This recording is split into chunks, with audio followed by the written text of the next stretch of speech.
যা দেখলাম এটা চোখে দেখার মতো না। ভাই বোমটা একটু সরান না, ভাই সরান না, হামলার শিকার হয়েছে, বুলেট বিদ্ধ, কারো গাড়ির উপরে, কারো গায়ের উপরে গাড়ি চলে গেছে। এরকম আহত রোগীদের দেখে নিজেও খুব মানসিকভাবে ভালো অবস্থায় নেই। আমরা গতকালকে শুনেছি যে উপদেষ্টার মধ্যে এসেছিলেন স্বাস্থ্য উপদেষ্টা, সবার সাথে দেখা করতে পারেননি এবং ব্রিটিশ যার জন্য রোগীদের মধ্যে সৃষ্টি হয়েছে। এবং কথা বলে জানলাম যে আন্দোলনকারী যারা আহত, গুরুতর আহত অবস্থায় চিকিৎসাধীন আছে, তাদের চিকিৎসাটা মোটামুটি হলেও অন্যান্য যে সহায়তা, আর্থিক সহায়তা তারা পাননি এবং চিকিৎসার বাইরেও তাদের যে সহায়তার দরকার সেটা আমরাও বুঝি। এবং তারা অনেকে বলেছেন তাদেরকে প্রতিশ্রুত 1 লক্ষ টাকা অনুরোধ করছি সরকারের কাছে, যারা দায়িত্ব নিয়েছেন তারা যেন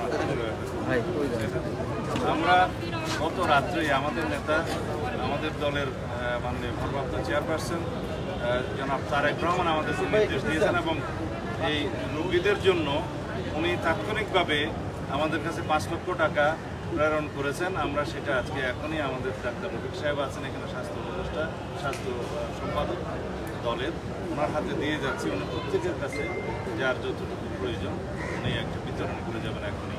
আমরা আগেও সাহায্য করেছি, আমাদের দলের মহাসচিব সাহেব এসেছেন, আমাদের সাহেব এসেছেন আগে, আজকে আমি এসেছি আমাদের দলের পক্ষ থেকে। আমরা এই সাহায্য এবং দেখাশোনা আমরা কন্টিনিউ করব। তবে যাদের অবস্থা আমরা দেখলাম যে দেশে সুচিকিৎসা সম্ভব নয়, সেগুলো আমরা চিহ্নিত করে অতি শীঘ্র সরকারের কাছে আহ্বান জানাই তাদেরকে যেন বিদেশে প্রেরণ করা হয়। বিশেষ করে যারা চোখের আঘাত নিয়ে আছে, যারা এখানে দৃষ্টিশক্তি হারিয়ে ফেলেছে এবং এমন কিছু ইনজুরি আছে শরীরে যে এখানে চিকিৎসা বাংলাদেশে সম্ভব নয়, তাদের প্রত্যেককে বিদেশে প্রেরণ করার জন্য আমরা আহ্বান জানাচ্ছি। এবং এইটাও আমরা প্রতিশ্রুতি দিচ্ছি, যদি ইনশাআল্লাহ আমরা দেশ পরিচালনার দায়িত্ব পাই, তখন অবশ্যই সকল আহত এবং সকল শহীদদের পরিবারের সাথে আমরা বসে তাদের প্রত্যেকের জন্য যার যার যেভাবে পুনর্বাসন করা দরকার, চিকিৎসা করা দরকার সেই ব্যবস্থা। ধন্যবাদ। যারা